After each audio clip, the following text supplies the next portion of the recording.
dan jangan lupa komen di bawah. Cerita ini bersumber dari salah satu website di media sosial dan sudah aku tulis linknya di deskripsi.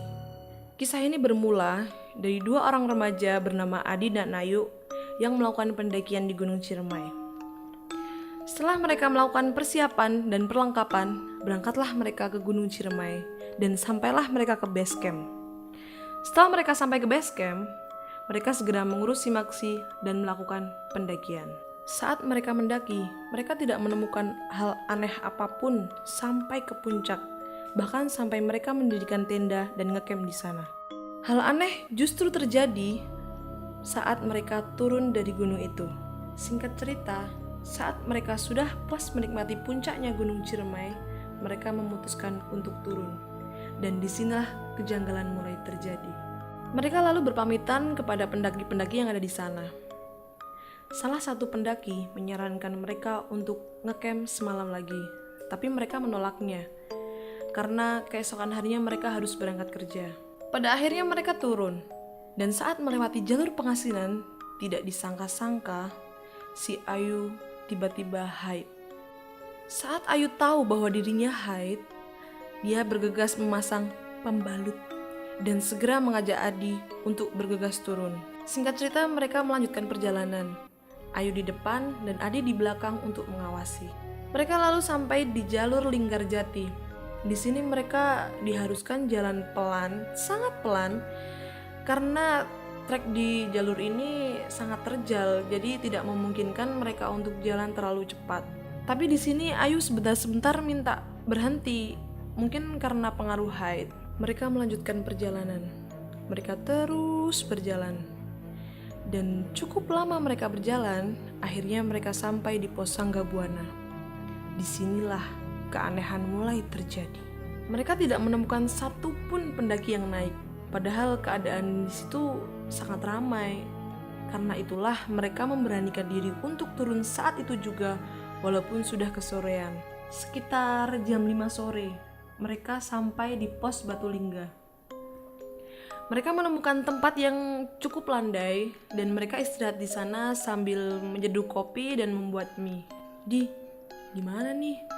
Udah sore banget, mau camp lagi atau gimana? Lanjut aja yuk, biar capek sekalian. Nah, setelah mereka sampai di rumah, si Adi ini baru sadar kalau si Ayu sempat melakukan kesalahan di pos Sanggabuana. Dia kesel kalau harus berhenti-berhenti dan memberi jalan untuk pendaki yang naik. Andai gak ada yang naik lagi, enak nih jalannya, gak keganggu. Entah kebetulan atau tidak, mereka benar-benar tidak menemukan satu pendaki pun yang naik. Dan kesalahan kedua, ini yang paling fatal. Si Ayu membuang pembalut di semak-semak. Nah, dari situ sampai selesai adalah teror. Oke, balik lagi ke cerita. Setelah beres-beres dan packing ulang, mereka melanjutkan perjalanan turun. Saat itu hari sudah gelap karena menjelang maghrib. Posisi Ayu masih di depan dan Adi di belakangnya. Tiba-tiba, Adi merasakan kepalanya mulai nyeri. Dan dia juga merasa bahwa sedari tadi di semak-semak seperti ada yang memperhatikan mereka. Di tengah perjalanan, Ayu meminta untuk bertukar posisi dan mereka lanjut jalan sambil Ayu memegangi carrier Adi. Sekarang jalanan sudah sangat gelap. Penerangan hanya ada satu, yaitu dari headlamp. Adi seringkali melihat sekelebat bayangan hitam berdiri di balik pohon dan suara bisik-bisik yang jelas sekali. Di sini Adi terus berdoa dan minta perlindungan. Dan tiba-tiba Ayu menangis. Dia jatuh sambil menutup matanya dan menyebut, "Pocong, pocong, pocong." Di situ bulu kuduk Adi merinding. Dia melihat ke segala arah dengan panik, tapi tidak menemukan sosok apapun. Adi membujuk Ayu untuk terus berjalan dan mengingatkannya untuk terus berdoa. Awalnya Ayu menolak, tapi setelah matanya ditutup dengan buff oleh Adi, lalu Ayu mengiyakan. Setidaknya Ayu tidak ketakutan lagi, tapi jalan mereka lebih lambat. Sepanjang perjalanan, Adi terus saja diganggu oleh sekelebat bayangan hitam dan suara bahasa Sunda yang terdengar seperti dekat sekali dengan telinganya. Adi gemetar saat itu. Kalian tahu apa yang Adi lihat? ia terpaku melihat sosok di ujung jalur, dan sosok itu jongkok di bawah pohon. Seketika Adi istighfar semakin kencang dan memegang erat tangan Ayu. Ia terpaksa melewati sosok itu karena sosok itu persis berada di pinggir jalur. Akhirnya mereka bisa melewati sosok itu, tapi sosok itu tetap berada di sana. Setelah sekitar 10 meter mereka berjalan, tiba-tiba ada yang menepuk bahu Adi. Pendaki itu mengajak Adi dan Ayu untuk turun bersama. Adi bergegas mengikuti pendaki itu. Sesekali ia menengok ke sosok yang tadi dilihatnya. Tetapi sosok itu sudah hilang. Adi terus mengikuti pendaki ini hingga tiba-tiba pendaki itu hilang di kegelapan. Dan saat itu juga terdengar suara, "Jalan lurus terus bang, jangan belok ke kiri." Adi tidak menghiraukan suara itu. Dia terus berjalan pelan. Teror nyata bercampur halusinasi membuat mentalnya semakin down. Adi di sini sudah tidak bisa membedakan mana yang nyata dan mana yang halusinasi. Bahkan, ia melihat tangan keluar dari tanah dan ternyata itu akar pohon. Seketika pandangan Adi gelap. Ternyata Adi pingsan. Ayu ketakutan saat itu. Ia mencoba membangunkan Adi dengan memberi minum ke mulut Adi, berharap Adi segera bangun saat itu. Singkat cerita, Adi mulai sadar dan mereka melanjutkan perjalanan. Keadaan sekarang berbalik. Adi mulai tidak ada tenaga dan berjalan dipapah oleh Ayu.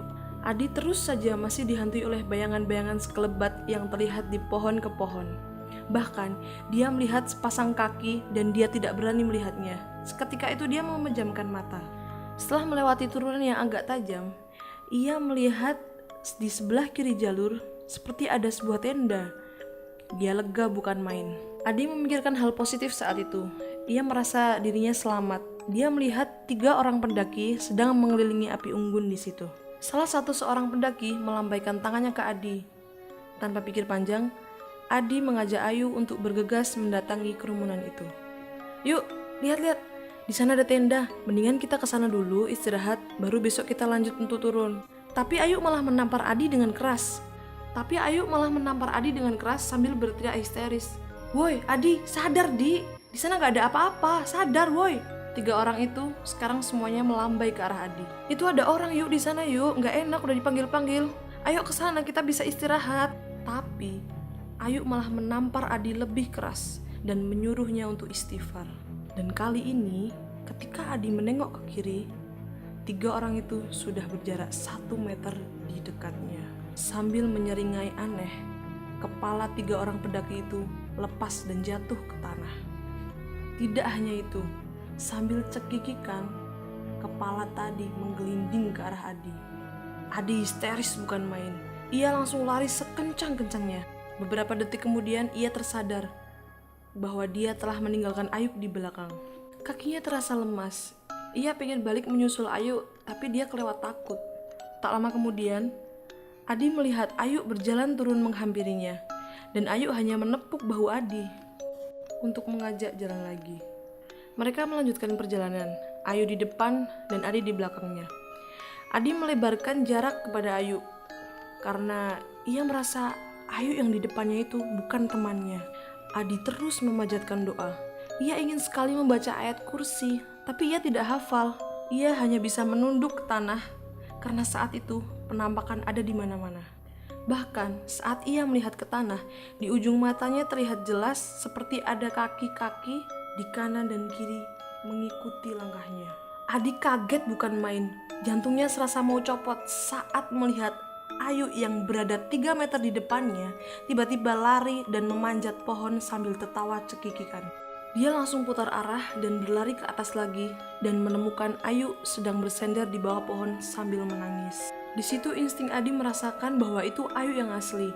Tapi begitu Ayu disentuh, ia langsung teriak, "Pergi, pergi!" Si Ayu langsung jatuh lemas saat dia sadar bahwa Adi yang menyentuhnya. "Di, ini elu kan?" Kemudian mereka melanjutkan perjalanan. Di situ sudah banyak sekali penampakan. Ada yang bertengger di pohon, kepala nongol di semak-semak, bau busuk, dan wangi-wangian melati yang bergantian. Mereka terus berjalan di tengah jalur, karena jika terlalu ke kiri atau ke kanan, mereka takut ada tangan-tangan yang akan menarik kakinya ke semak-semak. Belum lagi suara-suara yang terus terdengar di telinga mereka memakai bahasa Sunda.